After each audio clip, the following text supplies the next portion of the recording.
Welcome to week 3 of Culturally Informed Financial Education. This week we're going to be talking about diversity and financial inclusion. So the first week we introduced the concepts of the idea of culturally informed financial education, but this week we're going to talk about more of the actual cultural frameworks that we can look into and to better understand how we can implement culturally informed financial education. First cultural framework I want to talk about is my favorite, which is Hofstede. And Hofstede has 6 dimensions that it takes into consideration when it's looking at cultural framework. First dimension Hofstede introduces is power distance. How much power do people accept that other people have over them or over their community? What is that power distance?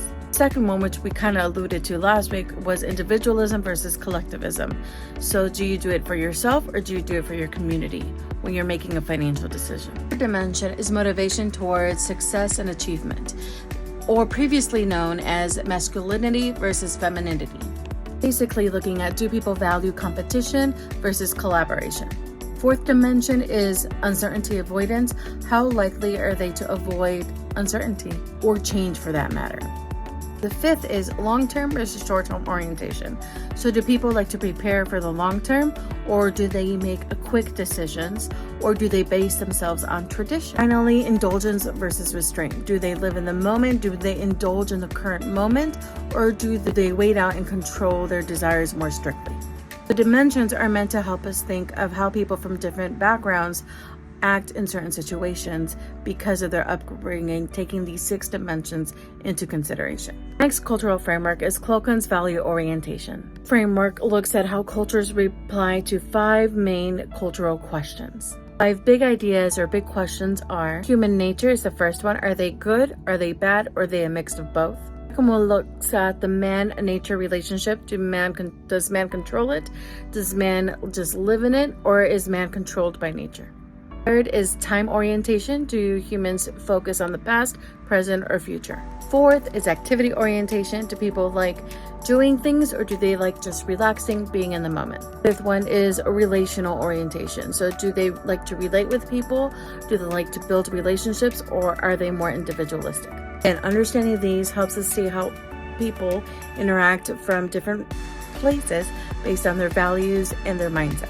Third cultural framework is the GLOBE study. GLOBE project was a big research project that looked at how cultures look at society and leadership around the world. The study looked at how countries do their own thing, basically how they do their own leadership, and how that affects the day-to-day life in their communities. It's very similar to the Hofstede, however, this one specifically focuses on leadership styles. Why am I bringing this into culturally informed financial education? Mainly because all of these help us understand how people make decisions. Where are they coming from?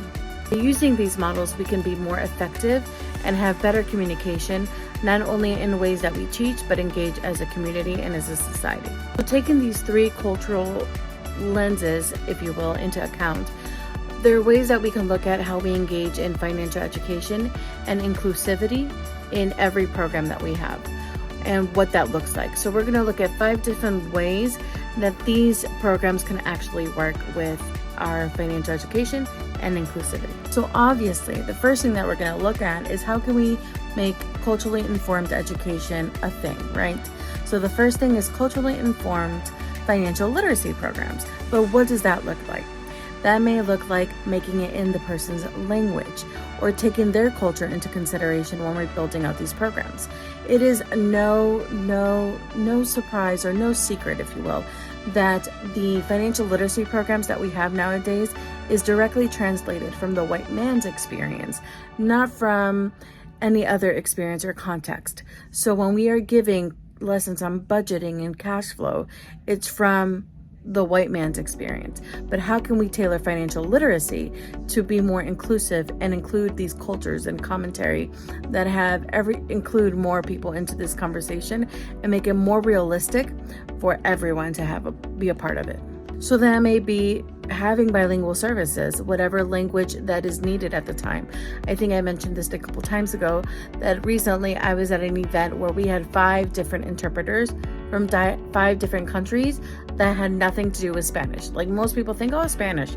But no, like there was Pashto, there was Swahili, there was Arabic. There were so many different languages that were being spoken, and it was so beautiful. But having financial literacy in these languages is so important to our culture and our economy as a whole.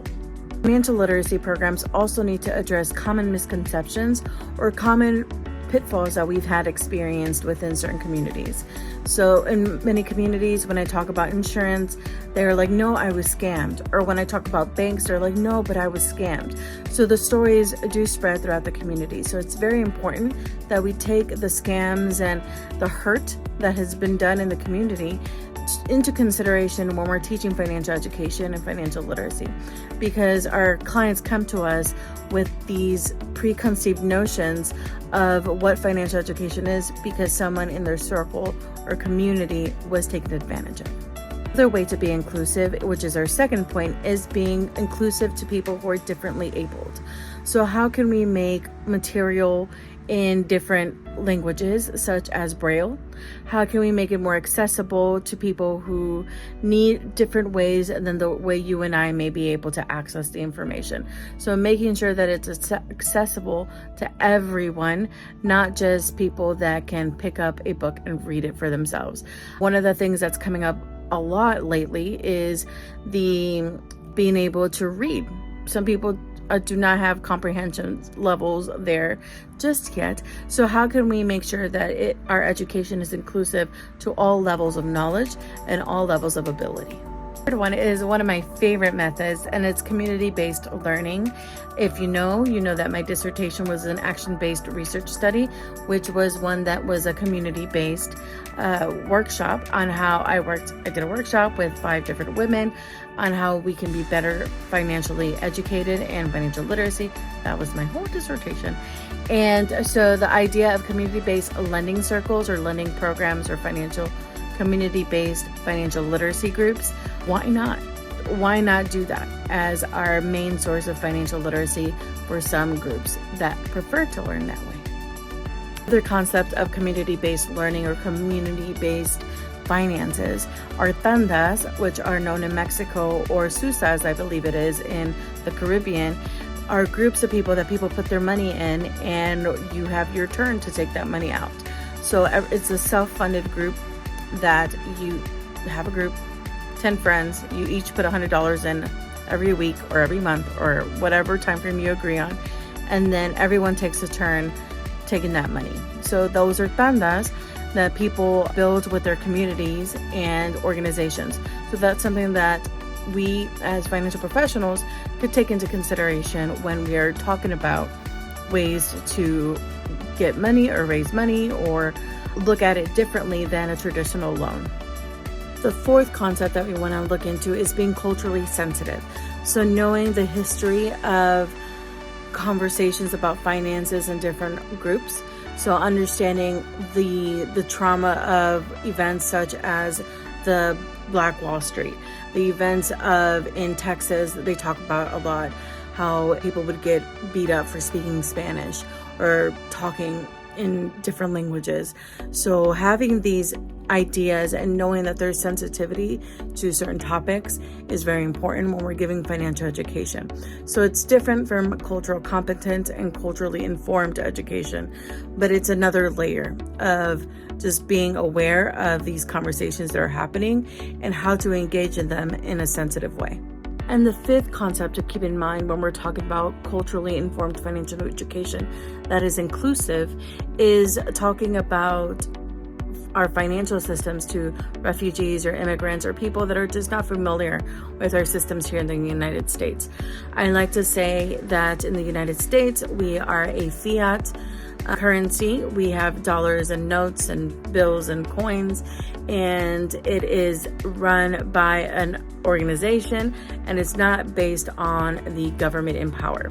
So a lot of countries, a lot of immigrants and refugees are used to having uncertainty with their finances because it depends on who's in power. And we have a different organization in the United States that focuses on the sanctity of our money. So it's important to get that across, but also talk about how when you use a debit card, it is tied to an actual bank account and it's not just free money. So when you go to an ATM, that is money coming out of your bank account. Concepts that even Americans don't know. And so that we're working to teach and learn. Also our credit system, that the United States is a credit-based country. And so you need credit to buy a home, to buy a car, to get a phone, to get CPS Energy here in Texas. So credit is so important here in the United States, but people that are not from here are not going to know that, or are not going to know that now we use apps. You can tap your phone on things. So these concepts that are truly, truly foreign to some people, is very important that we talk about it when we're being inclusive and not assuming that everybody knows, which takes us back to the general conversation of financial literacy. There's so many concepts that a lot of Americans don't even know, that how the systems work, how credit works, how banks work, how credit unions work, how investments work, or insurance works. And these are all complex institutions that have their own sets of rule books, if you will.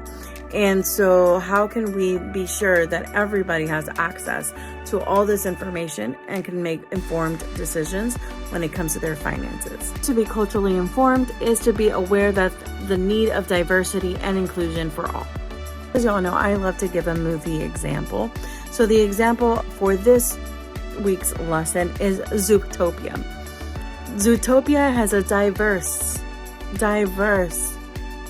group of people that live there. There are elephants, there's bunnies, there's sloths, and all these people coexist in one world.